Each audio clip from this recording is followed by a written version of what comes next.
৩২ নম্বর ৫ August আগুন লাগিয়ে দেওয়া হয়েছিল, তখন সেটাকে আমরা ধরে নিয়েছি একটা বিক্ষুব্ধ জনতার প্রয়াস ধরে নিই, যদিও আমি জানি যে তখন কোনো সরকার ছিল না। যদিও আমি জানি যে এটা বিক্ষুব্ধ জনতার প্রয়াস ছিল না, কারণ আমার বাসা ওইখানে, আমি দেখেছি ওই লোকগুলোকে, আমি লাইভ করেছিলাম তখন এই ঘটনার মধ্য দিয়ে, এবং দেখেছি তারা কি বলছিল। তারা বেশিরভাগই স্বাধীনতা বিরোধী চক্র ছিল, এবং তারা বুঝলেন স্বাধীনতা বিরোধী তারা। হ্যাঁ, এটা একটু ভালো প্রশ্ন করেছেন। আমি দেখলাম একজন আরেকজনকে জড়াই ধরে বলছে যে হ্যাপি ইন্ডিপেন্ডেন্স ডে। আমাদের ইন্ডিপেন্ডেন্স ডে তো 16ই ডিসেম্বর হয়ে গেছে, এখানে নতুন করে হ্যাপি ইন্ডিপেন্ডেন্স ডে কোথা থেকে আসলো? এটা স্বাধীনতা বিরোধী চক্র ছাড়া তার কেউ করতে পারে না। এই চক্রই বঙ্গবন্ধুর যত এখানে মূর্তি ছিল বা ভাস্কর্য ছিল এগুলো ভাঙচুর করেছে, মুক্তিযুদ্ধের স্মৃতি বিজড়িত এবং আমাদের বীর শহীদদের আরও যে সমস্ত স্কাল্পচার ছিল সেগুলোকে ভাঙছে। মানে মুক্তিযুদ্ধ বিষয়ক যত কার্যক্রম দেশের মধ্যে ছিল একযোগে সব ভাঙচুর করা এরা শুরু করেছে।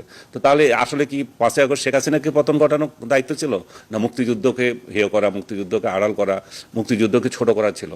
এটা একটা বড় কোয়েশ্চেন হিসেবে দেখা দিয়েছিল। ডক্টর ইউনূস তখন ক্ষমতায় ছিলেন না, কিন্তু ঠিক আছে উনি দেখেন নাই। কিন্তু 32 নম্বর যখন ফেব্রুয়ারিতে যখন এসে 32 নম্বর ভাঙা হলো, তখন ওনার সরকার কি করছিল? ওনারা চুপ করেছিলেন। সোনা দিয়ে ভাঙা হয়েছে, ওনার ক্যাবিনেটে আছে, সেই লোকগুলা সেটাকে উৎসাহ দিচ্ছে। এইভাবে যখন চলছিল তখন তো এটা ক্লিয়ার হয়ে গেছে যে উনি আসলে স্বাধীনতা বিরোধীদের একটা হাতের পুতুল। উনি তাদের খায়েশ বাস্তবায়ন করার জন্যই এই দেশের শাসন ব্যবস্থা হাতে নিয়েছেন। এমন একটা দুঃসহ সময় আমাদেরকে উপহার দিয়েছেন, 18 মাস। এই জাতি এর থেকে বড় নির্যাতন আর কখনো পায়নি। বলা হয় শেখ হাসিনার আমল খারাপ ছিল। হ্যাঁ, অনেক খারাপ ছিল, অনেক কাজে খারাপ ছিল, কিন্তু এটা তো হয়েছে বাড়িতে মানুষ থাকতে পেরেছে, মানুষকে চাঁদা দিতে হয় নাই, মানুষকে ব্যবসা বাণিজ্য নিঃশেষ করে দেয় নাই, মানুষকে নির্বিচারে জেলে দেয় নাই, তাই না? হয়েছে তার বিরোধী দলের প্রতি, বিরোধী প্রতিপক্ষের প্রতি হামলা হয়েছে, মামলা হয়েছে, সবই হয়েছে, কিন্তু এই পর্যায়ে হয়নি। এত দুঃসহ পরিস্থিতি আর হয়নি। আর এই অভিজ্ঞতা তো আমি জেলে গিয়ে দেখেছি। সেখানে দেখলাম যে একটা রাজনৈতিক দলেরই শুধু নেতাকর্মীগুলো ভর্তি হয়ে আছে, এবং সেখানে জেলের মধ্যে তাদেরকে আরেকটা জেলে দিয়ে দিচ্ছে, এই বিল্ডিংয়ের বাইরে যেতে পারবে না, এবং একটার পর একটা মামলা দিচ্ছে, একটা মামলা থেকে জামিন নিলে আরেকটা মামলা থেকে জামিন দিচ্ছে।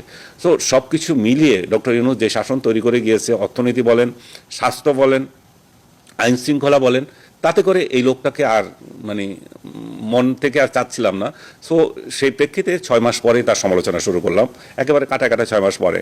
কিন্তু দেখি যে সমালোচনা যখন করছি, তুমি আবার বলছে আমার বিরুদ্ধে সমালোচনা করা যাবে, প্রাণ খুলে সমালোচনা করুন। দেখলাম যে না, এটাও মিথ্যা। ওনার সমালোচনা করছি, উনি সেটা সহ্য করতে পারছেন না। উনি ডাস্টবিন শফিক এবং ওনার প্রোপাগান্ডা টিম আরও যারা ছিল, এবং ওনার যে সমস্ত গোলাম বিভিন্ন জায়গায় দেশে বিদেশে নিয়োজিত আছে, সব একযোগে নেমে গেল এবং এনসিপিকে লাগিয়ে দিল পেছনে। মনে হয় যেন এনসিপি সরকার এটা। তাহলে এনসিপিকে তো আমরা এই অবস্থায় চাইনি। আমরা তো 24-এর গণ অভ্যুত্থানে তাদেরকে তো সমর্থন করেছি, কিন্তু এরা কি করলো? এরা দেখা গেল যে চাঁদাবাজিতে লিপ্ত হয়ে গেল, মবগিরিতে লিপ্ত হয়ে গেল, টাকা ইনকামে লিপ্ত হয়ে গেল। একজন ছাত্রনেতা যত ইনকাম করেছে অবৈধ পথে, এটা তো ইতিহাস লেখা থাকবে। বাংলাদেশের ইতিহাসে নয়, শুধু সারা বিশ্বের ইতিহাস এটা লেখা থাকবে যে এই অল্প বয়সে এত বাটপারি এবং এত সরকারি অর্থ আত্মসাৎ এরা আর কেউ পারে নাই। এরা যা করেছে, এবং এরা যেভাবে মব করেছে, চাঁদাবাজি করেছে, সেটা আর কেউ পারে না। এরা যেভাবে বেয়াদবি করেছে মানুষের সাথে, শিক্ষাঙ্গনে 3000 শিক্ষককে অপমান করেছে, এবং তার ধারাবাহিকতা এখনও পর্যন্ত শিক্ষাঙ্গনে রয়ে গেছে। শিক্ষকদের মর্যাদা এখনও প্রতিষ্ঠিত হয়নি। সব কিছু তো ইউনূসের আশকারাই করেছে। সো এরকম একটা লোকের বিরুদ্ধে কথা বলা তখন ফরজ যে কারো পক্ষে, কিন্তু আমরা কথা বলতে পারিনি, সাংবাদিকরা কথা বলতে পারে নাই। সাংবাদিকদের এই লজ্জা নিবারণ একদিন না একদিন তাদেরকে করতে হবে, মানে আপনার ক্ষমা চাইতে হবে যে ইউনূসের শাসনকে তারা যে প্রশ্ন করেনি।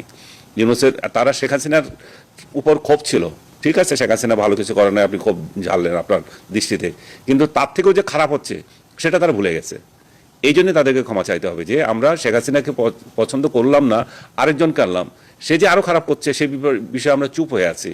আমাদের চাকরি চলে যাবে, আমরা ব্যস্ত ছিলাম কে কোন টেলিভিশনের বড় পদ দখল করবে, কোন টেলিভিশন থেকে কাকে বের করবে, এবং কোন পত্রিকাকে দখল করবে, জনকণ্ঠ সহ আরও কয়েকটা টেলিভিশন যেভাবে দখল হয়েছে, এবং আর আমাদের চাকরি চলে যাবে। ইভেন ফারুকের মতো একটা টাউটকে প্রশ্ন করার জন্য চাকরি চলে যায় সাংবাদিক ভয় পায় যে কোশ্চেন কিভাবে করবে।